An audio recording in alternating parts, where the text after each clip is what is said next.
अस्सलाम वालेकुम एवरीबॉडी। आज की इस वीडियो में मैं आपको 5 एडवांस कंजंक्शन पढ़ाऊंगा और इस वीडियो में मैं आपको उनकी एग्जांपल भी दूंगा और साथ में इंग्लिश मतलब भी बताऊंगा और उर्दू मतलब भी बताऊंगा। तो सबसे पहले हम जिस कंजंक्शन की बात करेंगे तो वो है ऑल्दो। ऑल्दो का अगर मैं इंग्लिश मतलब बताऊं तो इसका इंग्लिश मतलब होता है shows contrast between two statements, यानी दो स्टेटमेंट्स के दरमियान जो कंट्रास्ट आप दिखाते हैं वो आप उसको इंग्लिश में इसका मतलब ये बनेगा कि ऑल्दो। अगर हम इसके उर्दू मतलब की बात करें तो इसका उर्दू मतलब एक बनता है हालांकि, और दूसरा भी एक उर्दू निकाल सकते हैं बावजूद इसके। वरना अक्सर टीचर क्या करते हैं, सिर्फ आप उसको इसका एक ही मतलब बता देते हैं, हालांकि नहीं, बावजूद इसके भी अगर आपको उर्दू बन रही हो तो इसको यूज करने में कोई बुराई नहीं है। तो जब आप इसकी एग्जांपल देखेंगे लफ्ज में आपको क्लैरिटी होगी, ना ही मतलब समझने से पता चलता है और ना ही उर्दू मतलब समझने से पता चलता है। लेकिन जब आपके सामने 2 से 3 एग्जांपल रखी जाएंगी तो फिर आपको ये क्लियर लाजमी होगा। तो इसकी पहली एग्जांपल क्या है कि although it was raining, although it was raining, ये पहला close, we went for a walk, हालांकि या बावजूद इसके कि बारिश हो रही थी हम वॉक के लिए गए थे। तो बावजूद इसके लगाए या हालांकि लगाए, इवन क्या आप ये दोनों उर्दू ना निकाले, बस आपने इसको उर्दू में ट्रांसलेट ही नहीं करा ना, इस सेंटेंस को आप उर्दू में ट्रांसलेट ना करें, डायरेक्टली आपने इसको इंग्लिश में समझना है कि it shows contrast between two statement. तो आपके लिए बड़ा इजी हो जाए। इसके एक और एग्जांपल देख लें कि although she is young, she is very intelligent, very, it's a very, ये very नहीं होता, very very। although भी नहीं पढ़ते, इसको अक्सर बच्चे पढ़ते although, no, although। अच्छा, although भी नहीं, इसको अक्सर बच्चे इस तरह पढ़ देते, थो भी नहीं।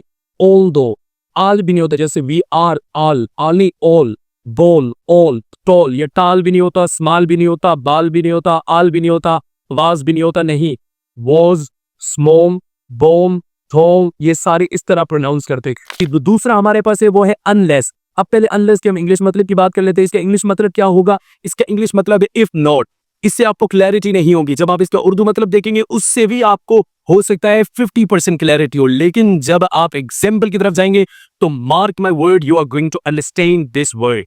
सो उसका उर्दू मतलब क्या होगा? जब तक ना या अगर ना। अब इसको उर्दू मतलब ना ही अगर आपको ऑनेस्टली बताओ, the time I was student तो मैं ये जब देखता था तो मुझे भी समझ नहीं आता कि उर्दू में ये क्या लिखा है, जब तक ना अगर ना। लेकिन एग्जाम्पल में जाएंगे आपको क्लैरिटी होगी। अच्छा, इसको एग्जाम्पल देने से पहले इसके बारे में एक दो और चीजें आपको बता दूं।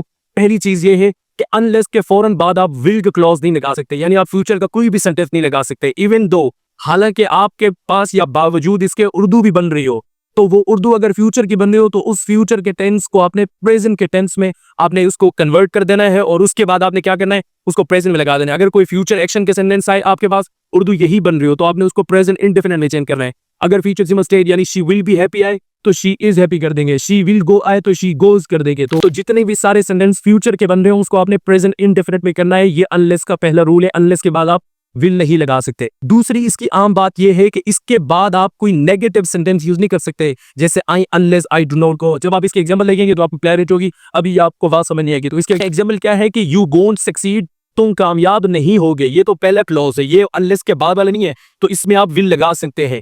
अनलेस यू वर्क हार्ड, जब तक तुम मेहनत नहीं करोगे। लफ्ज क्या आया? करोगे। इवन के उर्दू में फ्यूचर आ रहा है करोगे, लेकिन उस फ्यूचर टेंस को आपने कहां कन्वर्ट करना है, क्या बताया? आपने उसको कन्वर्ट कर देना है प्रेजेंट में। दूसरी बात यह कि अब जब आप देखो ना, जब तक तुम मेहनत नहीं करोगे, ये नहीं आया तो आपका दिल कर रहा होगा कि सेंटेंस इस तरह अच्छा लगता जैसे उर्दू लग रही है कि unless he do not work hard. No, आपने डू नॉट नहीं लगाना, नेगेटिव सेंटेंस नहीं बनाना। ये असल में ये जो वर्ड अन है, अन, ये अन ही इसको जो है नेगेटिव बना रहा है। अनलेस, ये अनलेस जब आए तो ये खुद बहुत ये पूरा नेगेटिव बना दे। यहां जो नहीं का मतलब दे रहे ये अन दे रहे, तो आपने आगे डू नॉट लगा के या इज नॉट लगा के ये आपने लगाकर इसको दोबारा नेगेटिव नहीं बनाना। तो यू वोंट सक्सीड, तुम कामयाब नहीं होगे। ये वैसे बात भी अच्छी है, अनलेस यू वर्क हार्ड, जब तक तुम मेहनत नहीं करोगे। ये जब तक तुम मेहनत नहीं करते, दोनों आप उर्दू ले सकते हैं। अगर फ्यूचर के लिए भी सही है और अगर प्रेजेंट के लिए भी सही है, लेकिन फ्यूचर का सेंटेंस नहीं लगाना, आपने विल नहीं लगाना। इस दूसरे एग्जांपल देख लें कि आई वोंट लीव, मैं नहीं निकलूंगा। यानी लीव का मतलब वैसे छोड़ना होता है, इसका मतलब निकलना भी होता है। जैसे कि you should leave from here, तुम यहां से निकल जाओ। निकलना जैसे I will leave my home at 7 o'clock, यानी मैं 7 बजे अपने घर से निकलूंगा। तो निकलना भी लीव का मतलब होता है। आप वहीं फंसे होते हैं कि लीव का मतलब छोड़ना, छोड़ना तो होता है, निकलना भी होता है। अक्सर बच्चे इसको इस तरह ट्रांसलेट करते हैं कि बोलते हैं कि I will leave my home at 7 o'clock, मैं अपने घर को छोड़ूंगा 7 बजे। छोड़ना नहीं, निकलना भी हो सकता है। तो सेंटेंस क्या है कि I won't leave unless you tell me the truth, मैं नहीं जाऊंगा या मैं नहीं छोड़ूंगा। जाना भी इसका मतलब ले सकते हैं, जब तक तुम सच नहीं बोलोगे। अब मैंने आपको कहा कि जब आप एग्जाम्पल देखेंगे तो उस वक्त इस ली का कोई मतलब ले सकते हैं, बस सेंस ये हो कि आपकी वहां से मूवमेंट, वो जगह आप खाली करते हो और वो वहां से जाए। जाना भी यही होता है ना कि एक जगह को आप खाली कर देते हैं, निकलना भी यही होता है, छोड़ना भी यही होता है। अब सेंटेंस क्या है कि I won't leave unless you tell me the truth, मैं नहीं जाऊंगा जब तक तुम सच नहीं बोलोगे। बोलोगे फ्यूचर में गार उर्दू में, लेकिन आपने विल नहीं लगाना। उसके बाद तीसरा कंजप्शन क्या है, तीसरा है प्रोवाइडेड दैट। वैसे तो प्रोवाइड का मतलब क्या होता है, मुहैया करना, प्रोविजन, यानी जो मतलब चीजें मुहैया की हुई होती है, तो प्रोवाइड मुहैया करना। लेकिन अगर हो प्रोवाइडेड यानी इसके बाद ईडी फॉर्म लगी हो और आगे दैट लिखा हो तो इसका कुछ और ही मतलब बनता है। इसका अगर मैं उर्दू मतलब बोलूं तो वो बनेगा बशर्त ये के। ये वैसे सारा लिखा होता है तो आप उसको उर्दू में पढ़ने में गलती करते हैं, बशर्तिया के, बशर्तिया के, बशर्त ये के मतलब शर्त ये है, कंडीशन ये है। फिर इसके मैं इंग्लिश मतलब की बात करूं तो शोज ए कंडीशन, यानी शर्त ये, जहां पर बात शर्त की आ रही हो तो वहां पे ये यूज करते हैं। ना ही आपको इंग्लिश मतलब देकर ज्यादा समझ आती है और ना ही आपको उर्दू मतलब देखकर ज्यादा समझ आती है। जब भी किसी चीज को समझना हो सबसे पहले उसकी एग्जाम्पल की तरफ दौड़े।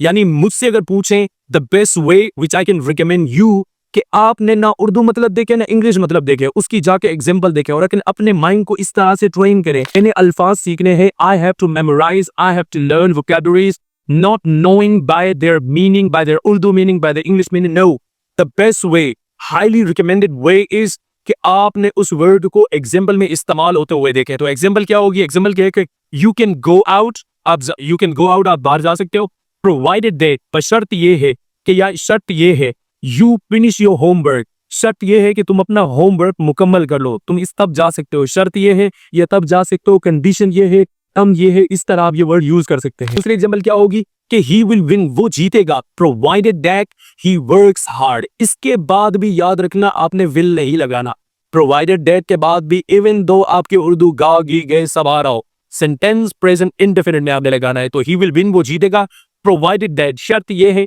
कि वो मेहनत करेगा, ये बशर्त ये कि वो मेहनत करे, मतलब इसके लिए शर्त है, कंडीशन यही है, इट शोज ए कंडीशन, शर्त है। पिछले सेंटेंस के लिए ये शर्त बयान की है, तो जो प्रोवाइडेड डेट के बाद वाला सेंटेंस होता है वही असली शर्त होती है।